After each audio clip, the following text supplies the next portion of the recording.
Thank you, everyone, for joining us this evening for part 2 of our wellness series as we learn to thrive and survive during challenging times. My name is Susan Columbi, and on behalf of Adith Israel, Beth David, Beth Emmett, and Beth Tikva, I welcome you all tonight to hear Terry Klein, teacher, author, speaker, and life coach. Just a reminder that this program is being recorded and to please remain on mute. But if you have any questions, you can put them in the chat box. I would now like to introduce our speaker. Terry Klein holds Bachelor of Science and Bachelor of Education degrees. She's a formally trained coach with Coactive Training Institute. Terry's an author and a blogger. She's the creator of Mind Scholar, her dynamic science-based and action-oriented curriculum. Through this program, she helps people, especially anxious and exhausted overthinkers, to get unstuck, to become more emotionally flexible and live more fully, even through adversity. Tonight, Terry will introduce skill sets to help us communicate more consciously. Welcome, Terry. Good evening and welcome to all of you. How exciting to be interacting with people from 4 different synagogues across Toronto. It really feels so nice to be able to bring the community together in this way, to learn. Thank you for showing up here this evening and for investing in your self-care. It really is critical at this time. And given all that there is available right now, I thank you for being here with me and part of our mental wellness series. So tonight's topics are very important, but not always easy to talk about or practice. They may even feel a bit heavy at times, so just give yourself permission to notice everything that's arising within you without judging it. And because the topics flow one into the other, I'm going to suggest that we keep all the questions and comments for the Q&A after the presentation. Just give me a thumbs up if the volume is good, please. Can you hear me all right? Okay, wonderful. So I like to begin every class with just a little body scan so that we can relax and release some of the tension in the body. It also helps to quiet the mind and helps us to become present and get into what I call a learning state. So just get comfortable in your chair and find your posture and close your eyes. And let's begin by taking 3 deep breaths in through your nose and slowly out through your nose. And as you breathe in and out, feel the weight of your body sinking into the chair and feel your belly softening and expanding. Feel your neck and shoulders loosening and your eyes and mouth forming a gentle smile. As you breathe in and out, bring awareness to your toes and focus on relaxing them. Now focus on your feet and thank them for carrying you, for keeping you balanced and grounded. And when you begin, you may feel distracted or your thoughts may wander. And when this happens, simply return to your breath, relaxing the muscles of your toes and feet. Now begin to extend this relaxation exercise upwards by relaxing your calves and thighs. And as you breathe in, think about inflating a balloon within your belly. Continue to breathe in and out as you release the tension in your legs. Your mind will keep thinking thoughts and you don't have to judge them. Just return to your breath and begin again. Your breath is your anchor. Next, relax the muscles of your abdomen and chest. Think about the gift of your sacred body and the miraculous interplay of cells, organs, and systems. Breathe in gratitude and appreciation. Next, think about relaxing the muscles all along your spine. Then move up to your shoulders and neck, which hold so much stress and tension, and breathe in and out as you relax and release. Now relax the muscles of your face and your scalp. Notice the tension in your eyebrows, jaw, and tongue, and let it go as you focus on your breath. Feel your senses engage. Notice sounds, smells, and sensations within your body. If you notice yourself absorbed in a thought, label it internally by saying thinking, then gently come back to the breath and begin again. Now take a moment to acknowledge your all-powerful mind and brain. Breathe into that beautiful space between your ears. Relax and release. And now focus on your heart and think of relaxing your heart muscle as you slowly breathe in and out. Imagine it expanding and opening. Feel tender, loving kindness. Imagine your body now completely relaxed and experience the sense of simply being. And when you are ready, open your eyes. I thank you for sitting together with me. It is so important to check in with your body periodically throughout the day. That is to consciously choose to pause, take a few deep breaths, and slow things down.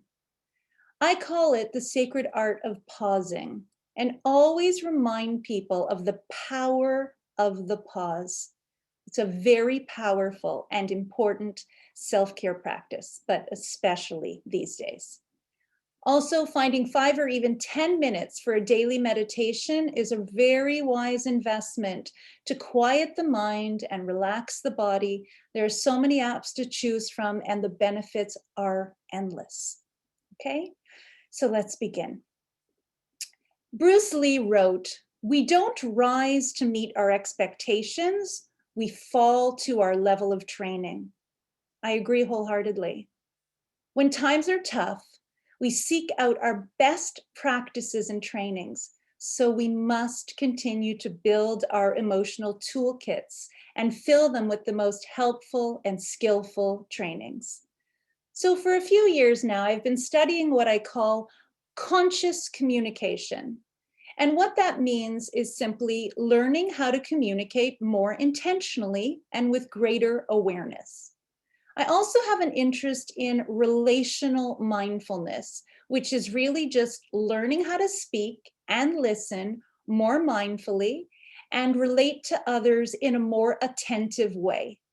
Now, the desire to learn more about these did come from a very personal place. I was noticing that I was a bit too focused on all of my inner work, that is, on self-regulating and building a better relationship with myself, and not focused enough on my outer work, which is on building better interpersonal skills and more positive relationships with other people. So what I've learned from experience with myself and my clients is that this is a very common trap. But I do believe that in order to feel truly satisfied in life, prioritizing the inner work has to be balanced by prioritizing the outer work. You see, self-awareness and self-management are hugely important, but equally important are empathy, social awareness, social management. Altogether, these are the 5 components of EQ, which is emotional intelligence. And what we're doing here tonight is helping to build our emotional lives. So the good news is that the inner and the outer work, well, they can actually completely merge. We can weave them together in what I call a continuous cycle. So we can look inside in order to become more mindful and grow our inner practices, but then we can look outside to become more mindful and grow our outer practices. And then we can look inside again and go deeper. And then we can look outside again and go deeper. And this is essentially how we evolve as human beings. Now, human beings are relational by nature. And so much of our suffering and stress is in fact people related. The spiritual leader Ram Dass once said, "If you think you're enlightened, just spend a week with your family."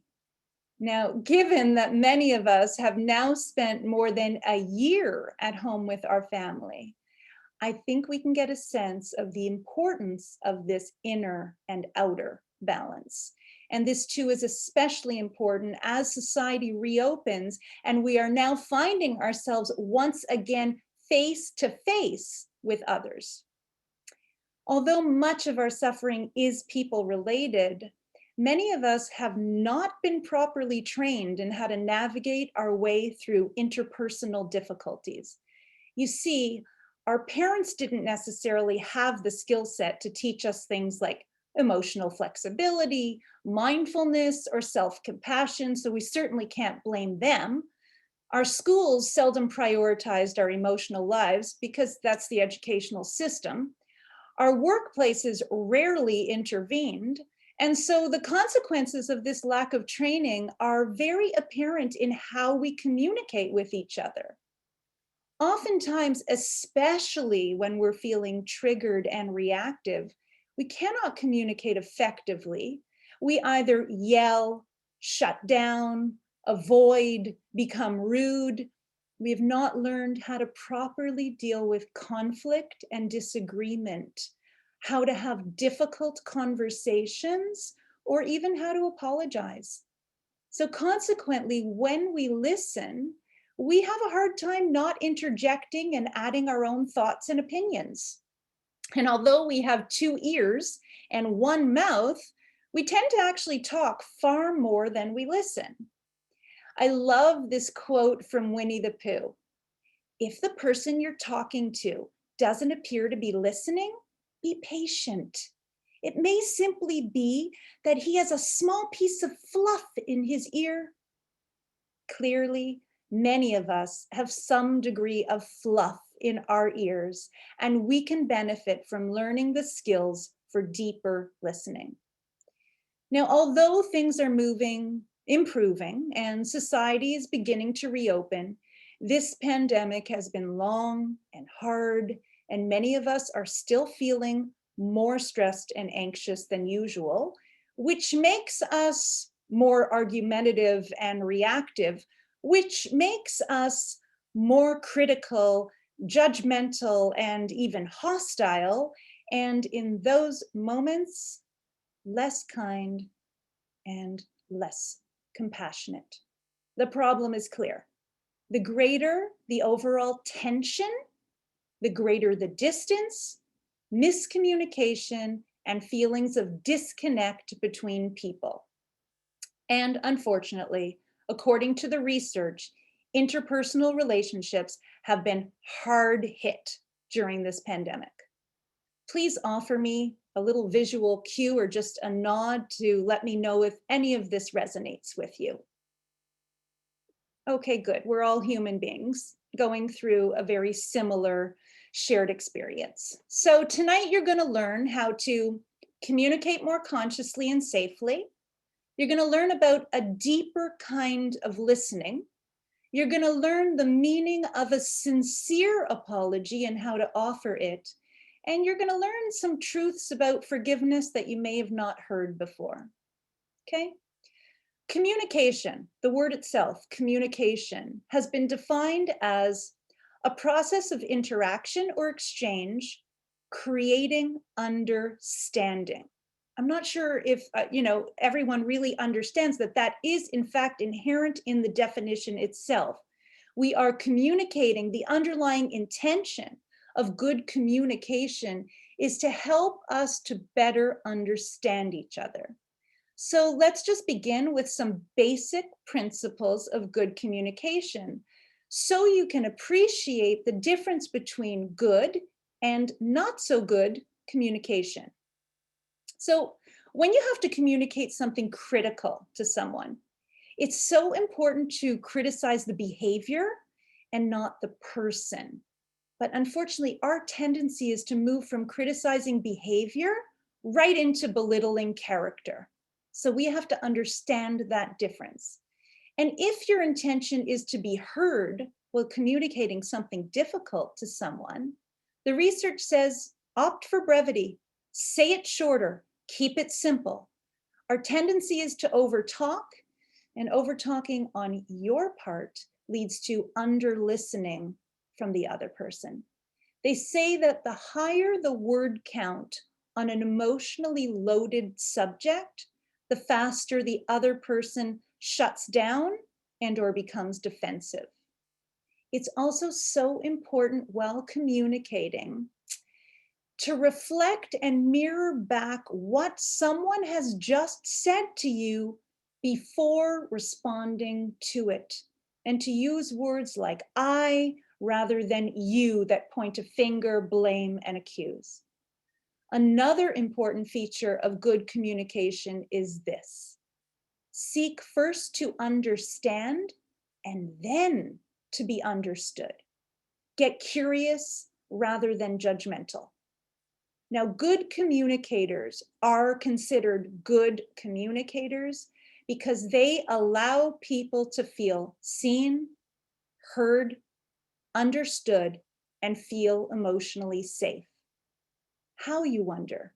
Well, most good communicators are also very good listeners. And because listening is such a hugely important part of the communication process, this is where I'd like us to first place our attention. So I'd like you to just close your eyes for a moment. And I'm going to ask you to close your eyes at various points in this presentation. Why? Because it's actually easier to concentrate and reflect with your eyes closed. It's far less distracting. But if you find it difficult, by all means, just keep your eyes open. So close your eyes if you may. And I'd like you to bring to mind someone you know who you consider to be a really good listener. And consider this: what characterizes good listening? What are the qualities of heart and mind that make someone a good listener? Do any of these qualities resonate? Someone who is present, interested, curious, compassionate, patient, never interrupts, inquisitive, tender. Now think about your own listening practice and think about how you would answer some of these very important questions. Do you understand that listening encompasses much more than just how you hear others? Do you listen to your own body? Do you pay attention to what it needs? Things like rest, movement, food. Do you listen to your heart? Do you give yourself permission to feel all of your feelings, even the uncomfortable ones? Do you listen to the yearnings of your soul? Are you aware of your deepest aspirations and longings? You see, deep listening also includes paying attention to our own minds and bodies. Rumi wrote, "Do you make regular visits to yourself?" What he meant was, do you pause throughout the day to check in with yourself, to pay attention to your needs? Okay, now while your eyes are closed and you're reflecting, I would like you to think about your interpersonal listening skills. How do you relate to and listen to other people? Are you curious? Do you seek first to understand or first to be understood? Do you ever wonder what another person might be going through? Do you ever ask questions like, what's it like being you? What matters to you? And now I'd like you to think about a recent conversation you had with someone, and I'd like you to consider this. Did you practice good listening, or did you have an agenda in place? Did you want the conversation to go a certain way? Did you want the person to experience you in a specific way? Did you want their approval? Did you want to prove something, get something, fix something, be right? Now, I want you to think about a particular conversation when you were being criticized. Did you feel like you were being accused of something, attacked in some way, or that you needed to defend yourself? What's the first thing you wanted to do or to say in response to what you heard? Did you want to cut them off? Interject? Did you? Did you feel in any way uncomfortable or emotionally unsafe? Finally, having reflected upon these questions, now I think you're ready to ask yourself, do you consider yourself to be a good listener? Now you can open your eyes. These are some very powerful questions, and perhaps you can journal around some of them later, because you can go extremely deep and come to some very important realizations here. Just want you to know this. Where there is a lack of listening or ineffective communicating, there is a sense of distance between people. Often, when we don't pay attention to the needs of others, this leads to conflict and disconnection. And this also creates a lack of safety between people, which really breaks things down. Now, according to spiritual teacher and psychologist Tara Brach and Buddhist research, there are some very common interrupters of deep listening that distort and hijack our listening. Allow me to share some of the most important ones with you. Our filters. We all have filters, and they determine what we are listening for. We don't just listen, it's what we're listening for, so that we can't see reality for what it is. We have agendas.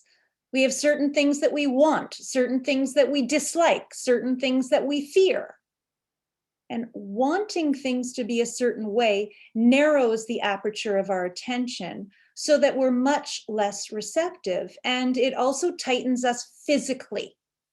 And when we are afraid of or dislike what people are saying, we try to protect ourselves, and so we pull back. And we often then get defensive or aggressive. And I'm sure that all of us can relate to this. When we feel threatened, hurt, offended, judged, or blamed, we oftentimes shut down and can't pay attention. For example, when someone disagrees with you, it's almost like there's a threat to your rightness, and we can't listen. Does any of this resonate? Any of this make sense? Let's be honest with ourselves here. We have unconscious filters. We have unconscious agendas that I'm trying to now make you aware of. Fran Lebowitz wrote, "The opposite of talking is not listening, it's waiting." We listen to reply. We don't listen to understand. But listening is a precious capacity that we can cultivate. One of my favorite poets, Mark Nepo, says in his book about listening that to listen is to lean in softly with a willingness to be changed by what we hear. How many of us listen to lean in softly so we can be changed by what we hear? How many of us listen so that we can change someone else so that they can hear what we want them to hear? I think that's a little bit more accurate. According to Brach, deep listening has to begin with awareness. You have to first define your current listening patterns and set your intentions to deepen them, so that we can learn over time how to listen to understand and how to listen to connect.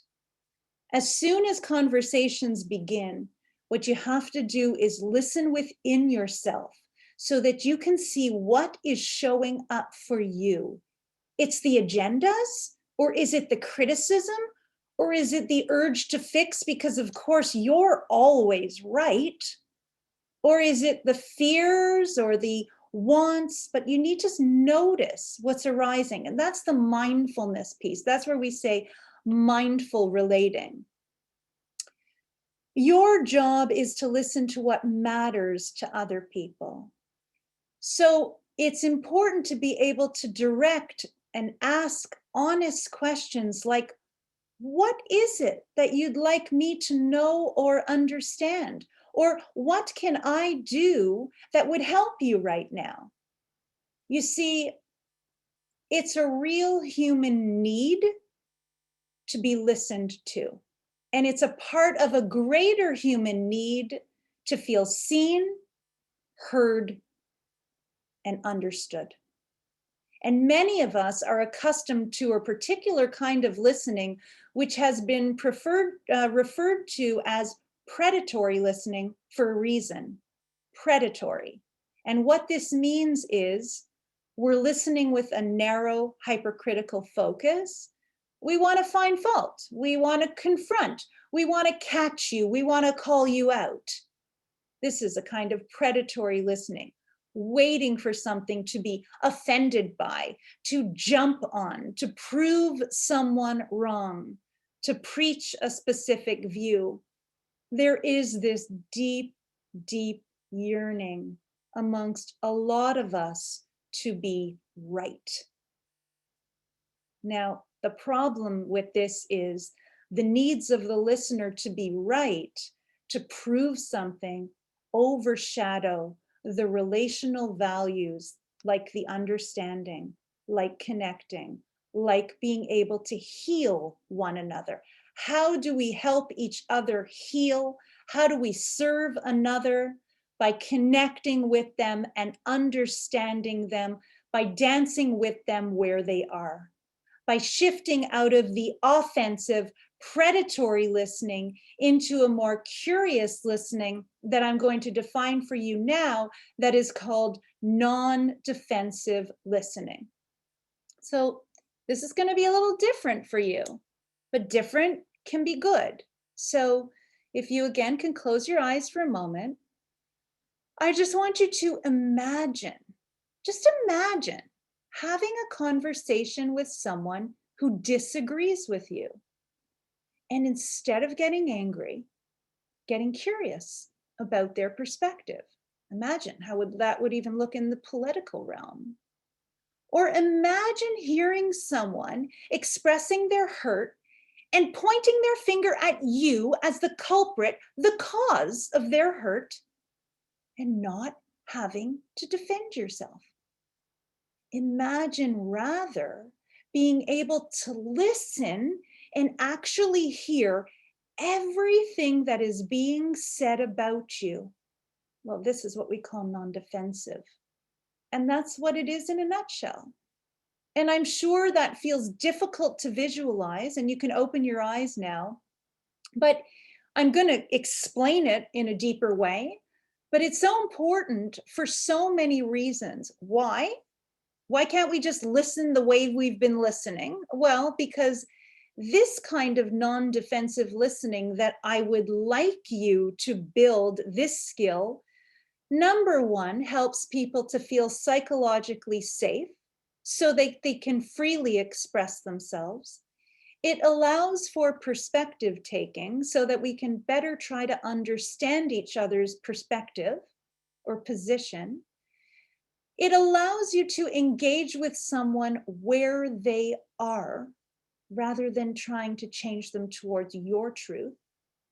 It helps you to find common ground and listen for what you do agree with versus what you disagree with. And finally, non-defensive listening also affects your speech, and it's at the heart of offering a sincere apology.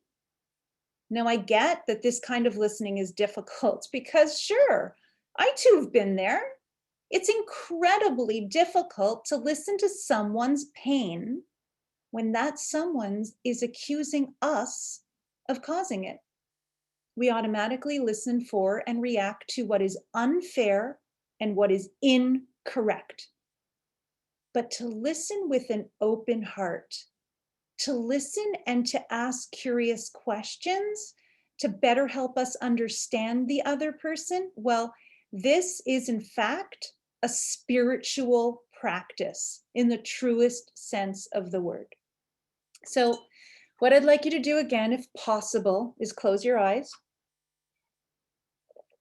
And I would like you to take you through a scenario. And I want you to imagine, I'm sure you've had many difficult conversations in your lifetime. I can say that we all have. And I'd like you to imagine that you're having a difficult conversation with someone. You may be able to very quickly bring someone to mind, and that you are on the receiving end of their criticism. And I want you to try implementing some of the following strategies and see how they resonate in your mind. There's nothing for you to memorize here. Don't worry that I'm giving you, I'm reciting a kind of script, but all I want you to do is feel into the experience of how it feels to listen non-defensively. What does this really look like and feel like? So imagine you've just started a difficult conversation. Someone is speaking to you about how you've hurt or upset them, and you're there listening. So what the first thing is important to do is just become aware of your listening patterns and recognize when you're using them. Just notice some of your filters. Are you in agenda mode? Are you getting defensive? Just try to catch yourself and be aware. And breathe. And just remind yourself to breathe, because defensiveness always starts in the body. It makes you tense and tight and unable to take in new information. So you need to breathe so you can calm and regulate your nervous system. And then you need to remind yourself, okay, I'm here to listen, to understand. Listen to understand. Okay, Terry, do not interrupt. Don't argue. No refuting, no correcting facts. No bringing up your own criticisms. Save that another time. Ask questions. Ask questions to clarify what you don't understand. Because if the criticism is vague, you may need to ask for something more concrete. You want to clarify to show the other person you care. But the key is to be curious, not cross-examine with your questions. But listen to this line.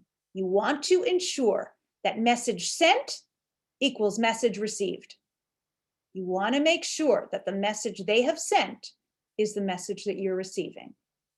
Also, it's important to find something you can agree with.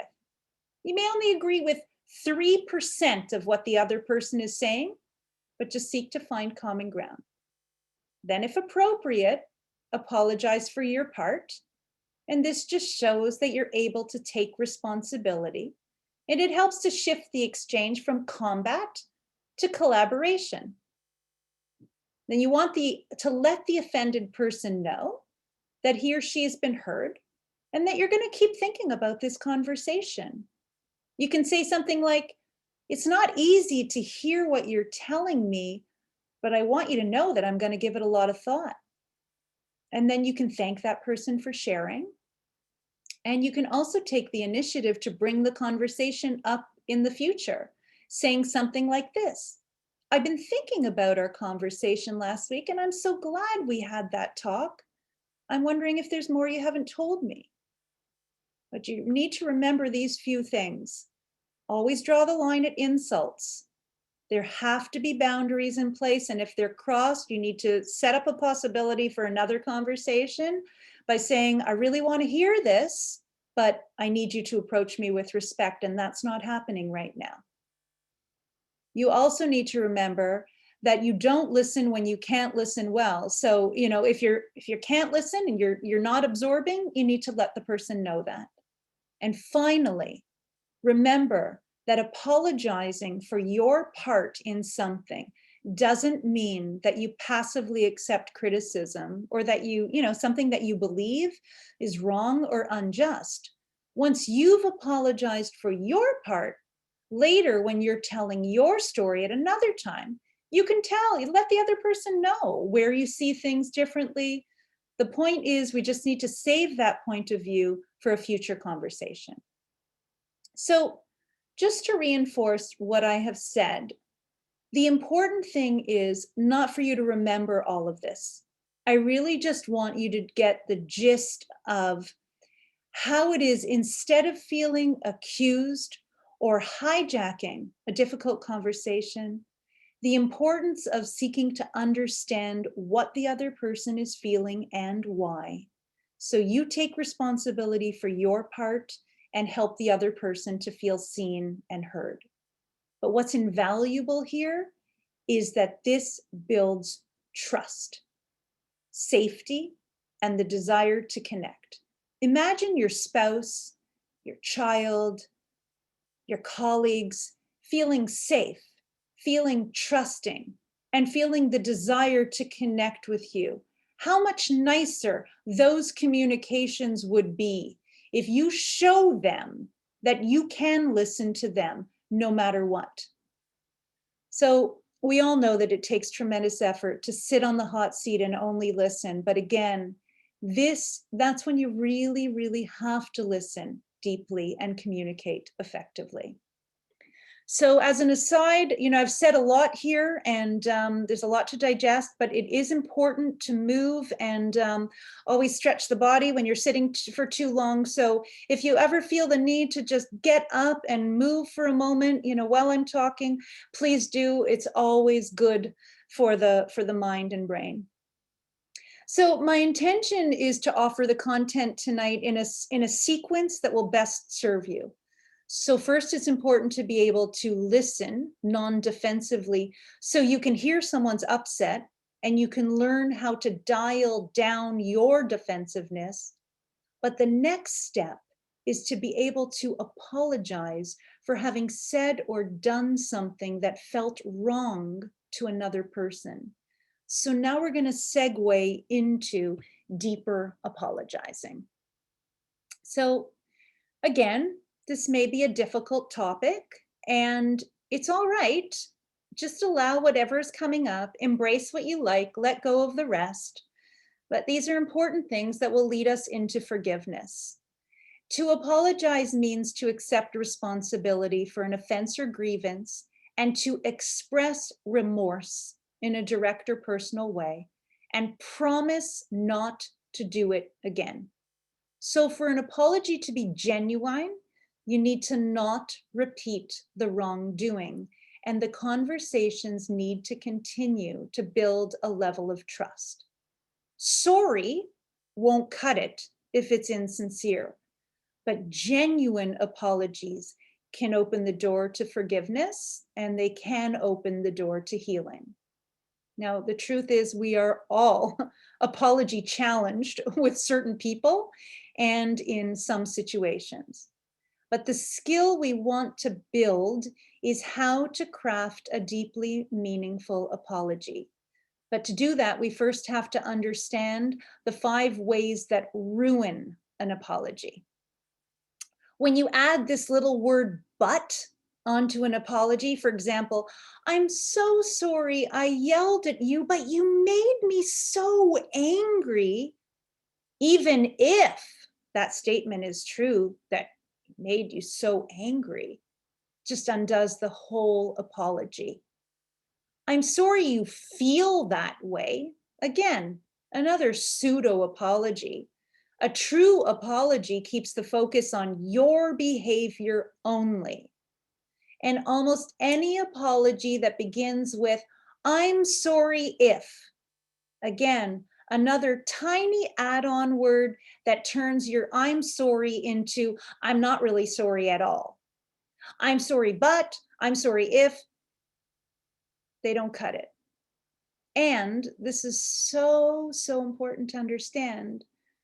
Never view your apology as an automatic ticket to forgiveness. No, I apologize doesn't mean okay, I accept that apology and you're forgiven. Absolutely not. I'm sorry should not be viewed as a bargaining chip you give to get something back like forgiveness.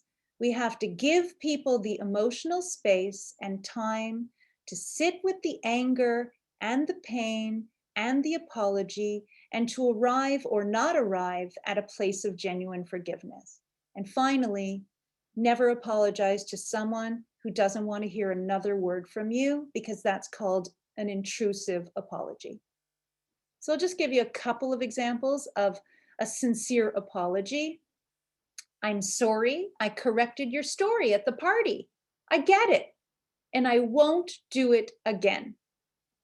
I'm sorry that I haven't really listened to you and that I've so often refused to talk about things that matter to you. That was wrong, and I'm working on changing that. So if you can see, there's a 3-step process. You first are acknowledging your inappropriate behavior, and by that, you're owning it. And then you're showing the other person that you get them. So, yes, I heard you, I see you, I understand you.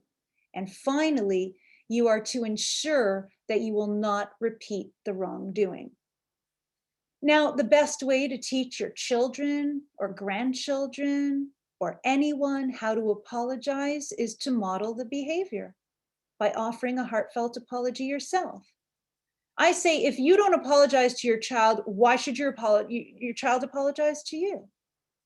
Some parents feel very reluctant to apologize. They think that it undercuts their authority and it makes them look weak or uncertain. But the opposite, in fact, is true. It reflects an important value, a concern for fairness. It shows children that their parents can admit to being wrong without being lesser people for it. Now, the ability to apologize is really one of the greatest gifts we can give to our children and to each other. I'm going to say it's absolutely the same in relationships. It's really a recipe for success. It's a gift to your spouse to be able to initiate an apology on your part, just owning your part in the problem. But married couples so often get stuck in negativity and blame, and it becomes this kind of circular dance. So we want change, but we don't want to change first. We want to apologize, but we don't want to apologize first. Now, apologizing for our part is a good thing to do when we know what our part is, but obviously an apology is not enough. One needs to also change this entrenched way of behaving under stress. Also, when offering an apology, your word choice is very critical. Now, relational mindfulness speaks to becoming more mindful and aware of the way you're relating and communicating with other people. That is how you're listening, the words that you're speaking and choosing, even, your nonverbal cues. So speech is another very important way to help people to feel safe and trusting. And there's so much that I want to say about speech and word choice, but given the depth of that training, it has to be reserved for another workshop. So now we're just going to finish by delving into this topic of forgiveness. So again, one more time, it's probably the last. I'd like you to close your eyes and reflect upon the following questions. What does forgiveness mean to you? How do you know when you have forgiven someone? What are the signs and signals that tell you you have fully forgiven? The signs and signals that tell you you're in the process of forgiving? Is there someone in your life you want or feel the need to forgive? What's the difference between forgiving and letting go?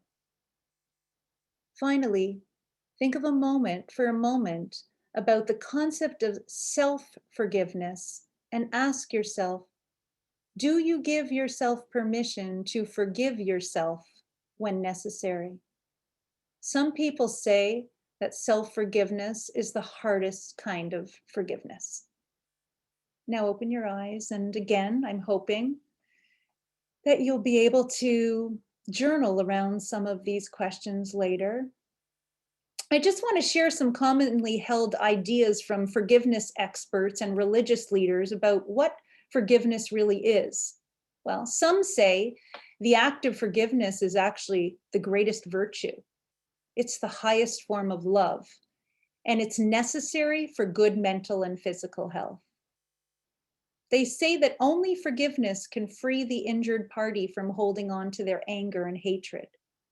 But some people do not accept these blanket statements. And in truth, there is no one size fits all definition. And there are many paths to healing that do not require forgiveness. So, some misconceptions about forgiveness. People often think they're talking about forgiveness and they use the word, I'm going to forgive that person.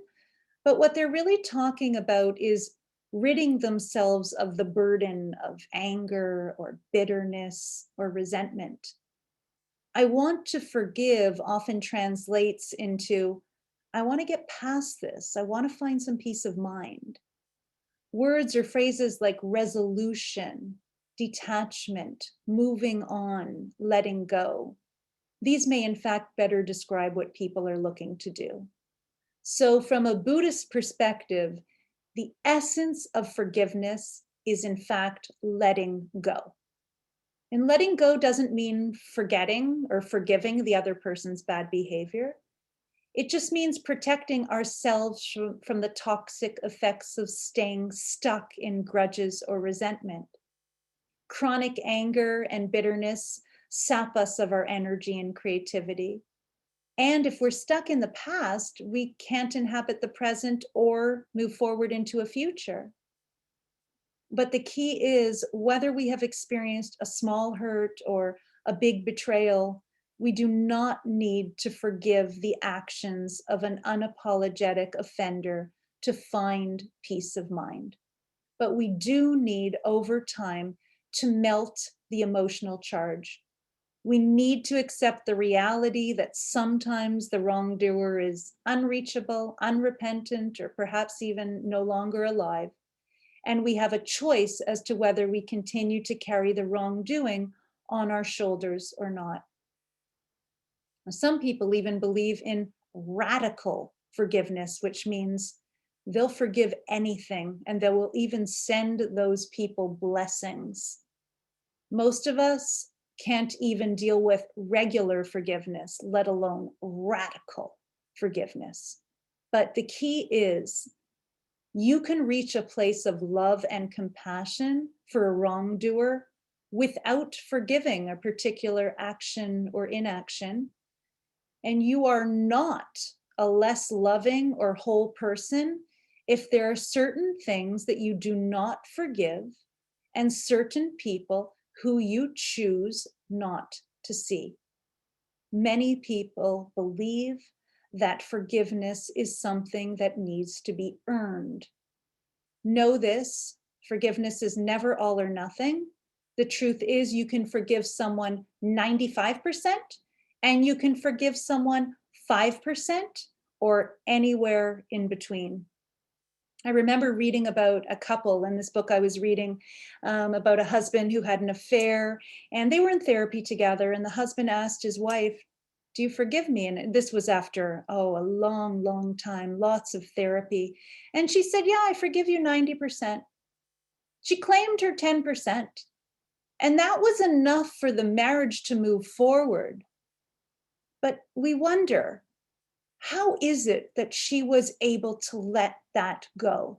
And a quote I want to read to you is what this relationship expert told the man to do. And I read it to you for a reason, because it's so important for each and every one of us to integrate this with someone else. Become committed to hearing your wife's rage and sorrow for as long as it takes. Take in her pain and carry it. Initiate conversations with her. Check in on her to see how she's doing and let her know how you're continuing to think about how terribly you hurt her. Don't leave her alone with her pain or with the responsibility to keep the conversation going. If you're not able to hear her pain, take it, hold it, and pay attention to it. She won't heal. I'm sorry, please forgive me, isn't going to cut it, even if repeated 1,000 times. So I share this example with you because it so clearly demonstrates how forgiveness can be such a delicate process that unfolds over time with great effort and consistency. And we have to learn how to offer this for others so we can help them by holding their pain. None of this is natural for us. Not non-defensive listening, not genuine apologizing, not forgiveness like this. But these are all skills that we can cultivate and muscles that we can build over time with practice. So tonight's topics deserve a lot of time, energy, and discussion.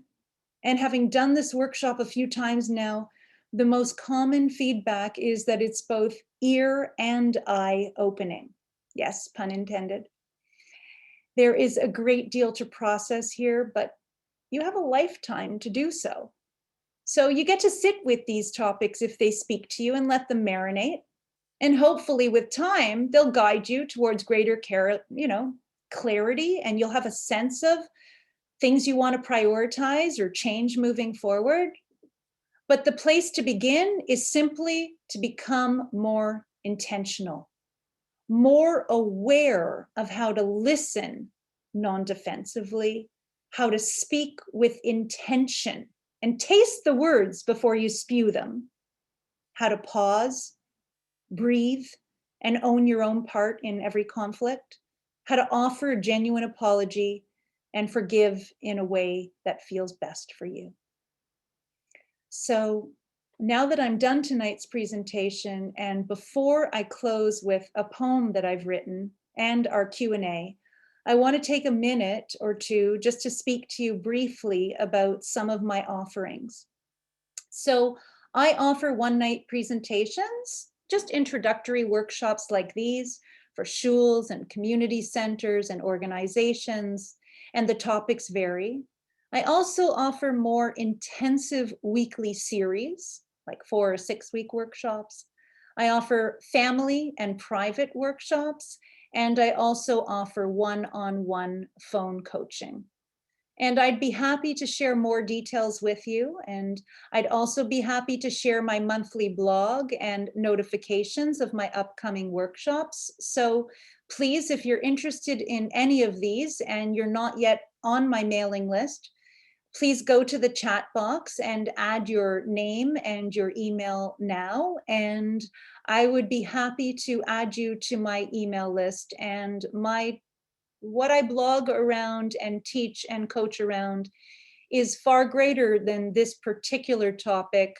If you've heard Drop Your Anchor, it speaks to the emotional piece. And this one I thought was important for us to learn more about the interpersonal as we're going out into the world right now. You can also feel free to just go to my website. I have copy and pasted my information in the chat box as well, but it's mindscholar.ca, mindscholar.ca. And I want to share with you that I've also written a couple of books. So if you're interested in reading any of them, by all means, be in touch with me. I can mail them or talk to you about them. And believe it or not, I have now decided to write book 3. That has been a COVID push. There's been a lot of emotions that have come up and a lot of reflection and much new writing, because I have chronic pain and I'm not able to do a lot and I do have a lot of limitations. Writing has always been a cathartic and beautiful process for me. So I want to finish with a poem that I wrote in the middle of May, and it's very, very applicable to this topic. And it's called A Kind Witness.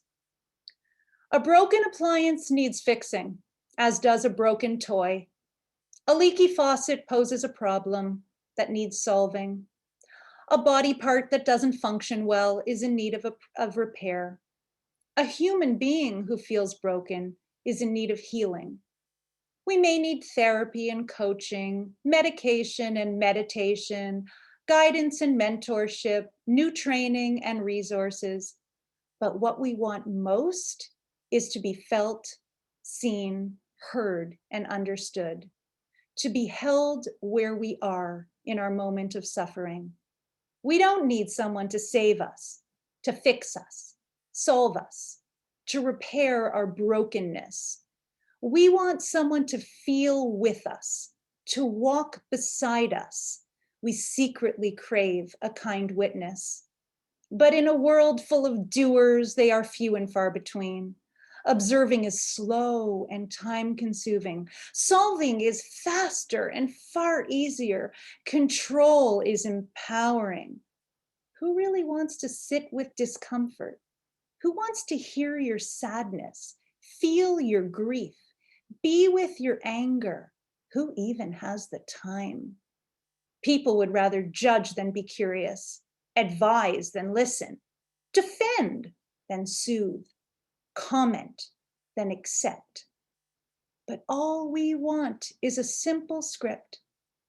I see your tears and your sadness. I hear your fear and your worry. I understand your anger and aversion. We want others to affirm our feelings. That must really hurt. How painful that must feel. That sounds so difficult. Tell me more. When people can mirror back to us what we are feeling, we can see they're paying attention. We can feel them feeling us. The nerve gets exposed and we take in the emotions together. The energy is shared and released. We are no longer alone. We feel safe and connected. We can build a trusting space, a secure attachment, a way to co-regulate with another.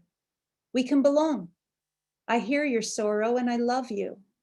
I see your sadness and I'm here for you. If your tears could speak, what would they be saying? Tell me about it. This goes against human nature. People are inclined to get caught in the minutia, in the details, the stories, the interpretations, to feel accused and to defend, to take something personally and to attack back, to want to be right and in control. But mankind pays a huge price for this. Our emotions get lost in the shuffle, consumed by the drama. They retreat within and continue to hide, once again feeling unseen, unheard, forever misunderstood. This can feel like a life sentence, but there is another option.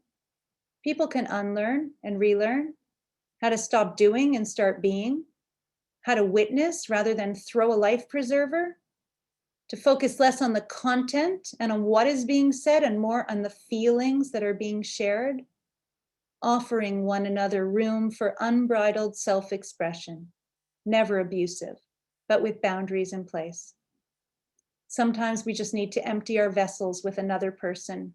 We're hungry to share our emotions. We want nothing more than for others to observe the nerve, but not treat it, expose the vulnerability, but not fix it, to tend and befriend, and accompany us in our suffering mindfully and compassionately. Together, in sickness and in health, in our darkest and in our brightest moments. So simple, yet so profoundly healing, soothing, and nurturing. The gift of kind witnessing, feeling you, feeling me. So if there's only one thing you take away from tonight's lecture, let it be this. Remember the power of the pause that will allow you to breathe, slow things down, and be a kind witness for yourself or for someone who needs you. And as Master Suzuki Roshi said, the most important thing is remembering the most important thing. I thank you, and I encourage your questions in our Q&A. Sorry if I went a little over. Not at all. Thank you so much for a wonderful presentation and a beautiful poem at the end. We'll now move into questions. So if anyone would like to ask a question anonymously, please feel free to send me your question and I will ask it for you. Otherwise, put it in the chat and I'll call on you and you can actually ask your question out loud. So our first question is anonymous. The question is, much of our communication during the pandemic has not been in person, but via text or email. Do your techniques for conscious communication change when you can't be face to face? Great, great question.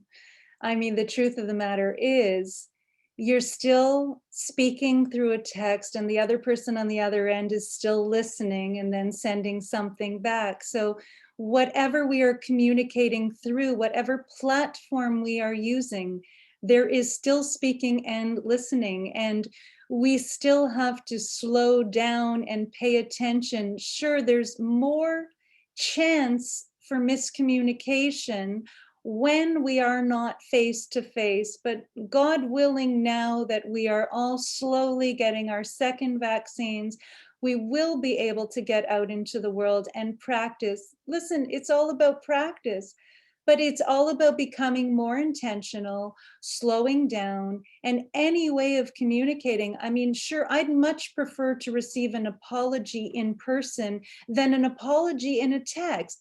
I'd much prefer to discuss important things with you about how I felt hurt and betrayed.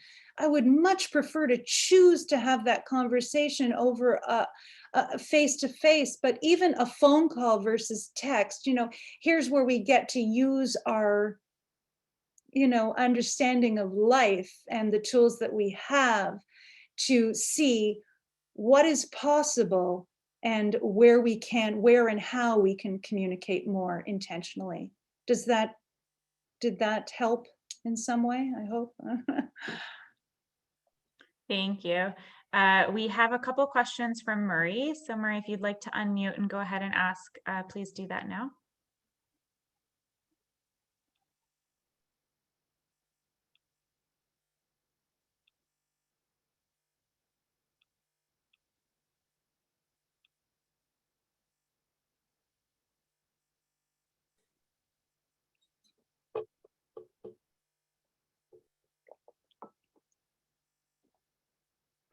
Okay, it looks like maybe he wrote it in the chat, so I will just go ahead and I will ask those.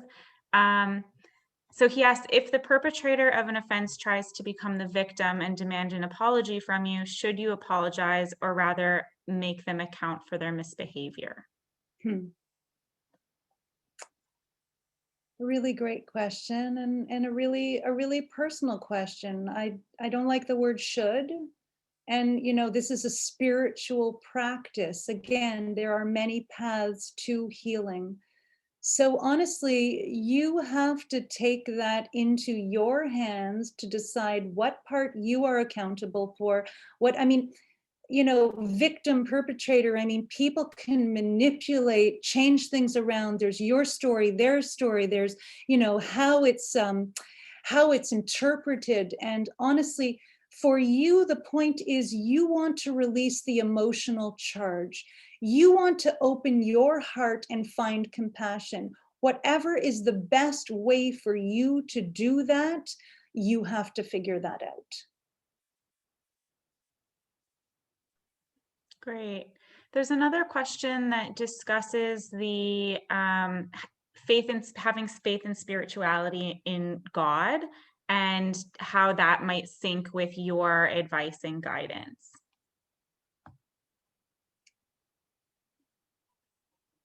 With respect to what in particular? The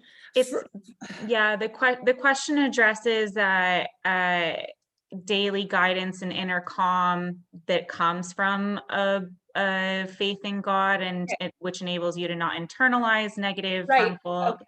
Yeah. Okay. So, me personally, my faith in God is very strong. I have spiritual practices. My day begins with prayer, finishes with prayer.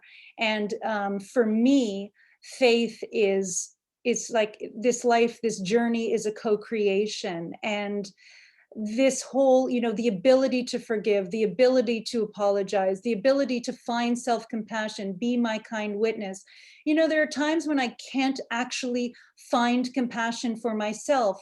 So in that case, I find an anchor. And that anchor might be my dear Zadie Jack, who passed decades ago, or my darling mother, who passed 11 years ago, or dear God, who may just hold me or kiss me on the brow and offer me the courage and the confidence I need in that moment to get through, to navigate my way through that situation.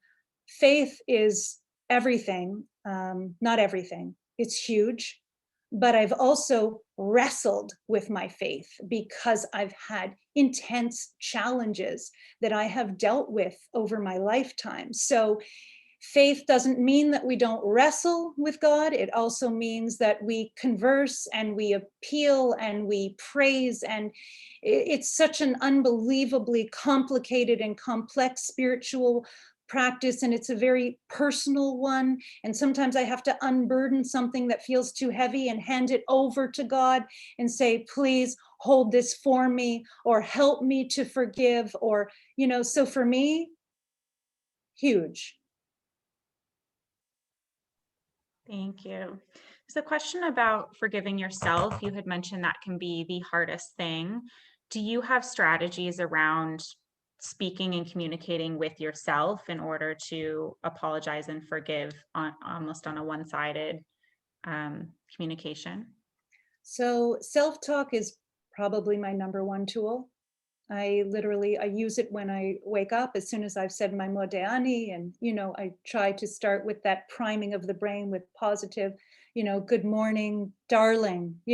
I try to talk to myself as sweetheart, this and that. But so many times we beat ourselves up, and we have to pause and acknowledge that. And when it comes to making mistakes, and when it comes to having hurt people, or, the things that we've done wrong, I certainly have to hold ourselves in those moments and acknowledge this is a moment of suffering. May I be kind to myself in this moment. May I forgive myself in this moment. I have to literally hold my hand on my heart and the other hand on my belly. And I have to acknowledge and recognize how painful this feels. And I can't get to self-forgiveness until I get to self-compassion. And I can't get to self-compassion until I get to self-like. And I can't get to self-like until I get to self-appreciation or self-awareness. You see, there's a continuum that goes from self-loathing all the way to self-love. And if you are stuck at that end of the spectrum, you certainly can't come even close to self-forgiveness or self-compassion. But if you realize that your greatest gift to yourself is not to be your enemy or to be your bully, but in fact to be your good friend, then you will realize that you can slowly and gradually take yourself down that spectrum, because there will be no one other than God who will be there for you at 3 a.m. But even at that time, you may not feel like you're being held. You are the only person who you can ask yourself to please. May I be kind to myself in this moment of suffering. May I soften. May I tenderize. May I meet my edge and soften. Self-talk is, again, huge. That's great. We have another question around tips you might have for re-entering the world socially after the pandemic, and how do we combat that anxiety, especially with people that we haven't seen in a while? Yeah, so that was my last workshop, which is called, it's how we anchor and how we ground ourselves and our emotional awareness. And absolutely, going back out right now for me, for everyone, because not only did I live from a teenager with chronic pain and still move through a bunch of these things, but with that came anxiety and mild OCD. So believe you me, this is a journey that I study science, I study psychology, I build this toolkit first for me, and then I share it with the world. Going out into the world right now for me, I am doing one tiny baby step at a time. And my adolescent children, who range from 23 to 28, they're just jumping back. They're, double vaccinated, ready to go to patios, ready to go here, ready to meet this one, ready for that, booking vacations. I'm not there. And I have had conversations with people my age, in their 50s, and their 40s, 60s, 70s, 80s.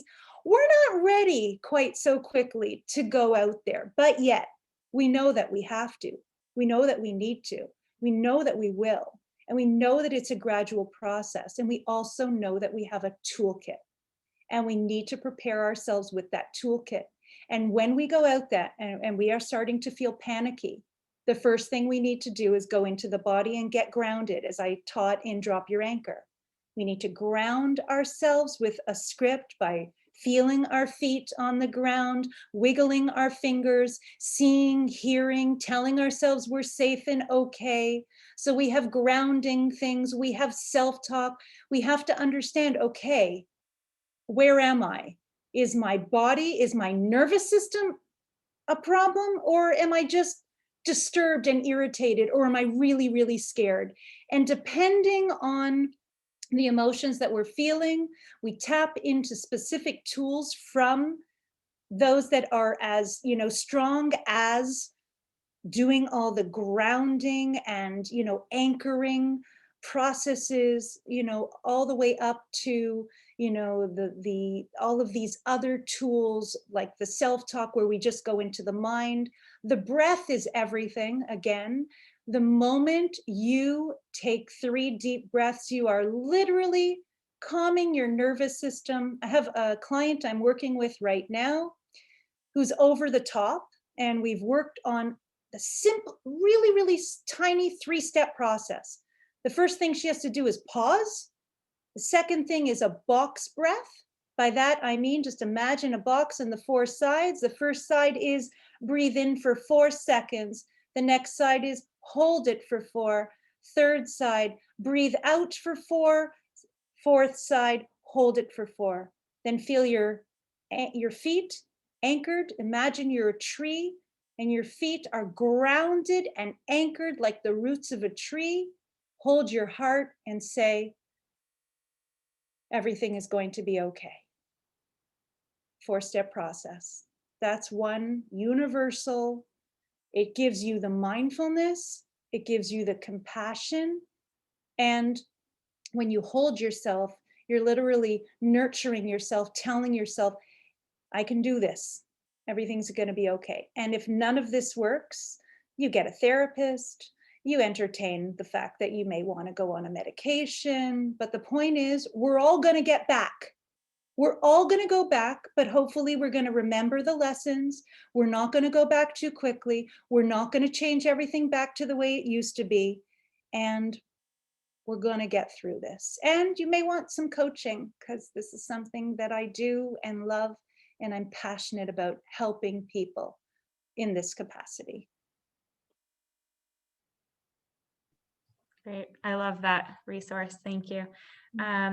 Does anybody have any other questions? I don't see any in the chat, but I'll just give a moment if anybody has a last or question. comments. If you want to open everyone up now and just absolutely. unmute, that would be Feel free great. to unmute if you Anyone have has a something question. to say, I'd love to hear them. Absolutely. You are free to unmute if you do want to say something.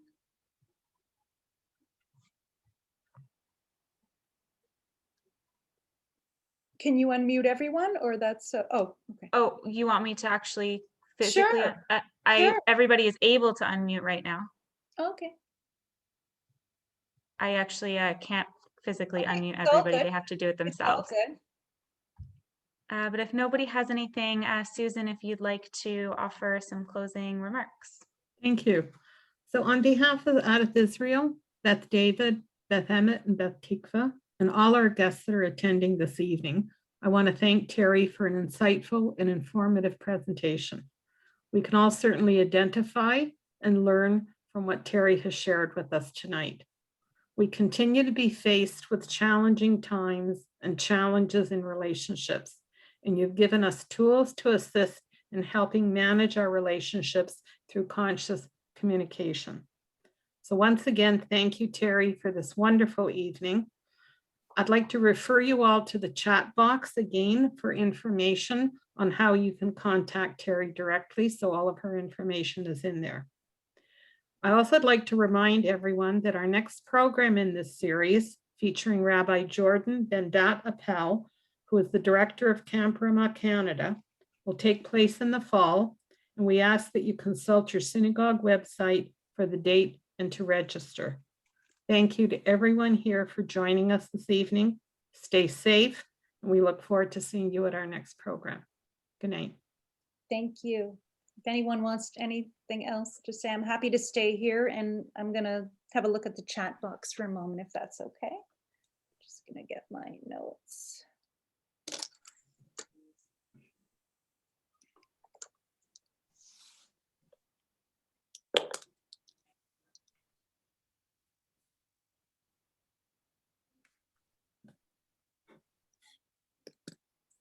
Thank you, Terry. So I want to thank you and just tell you that I've taken notes on everything and I'm going to reread them. And I know a lot of these methods really work. And thank you so much for your insights. Oh, you're most welcome, Dorothy. Thank you for being here.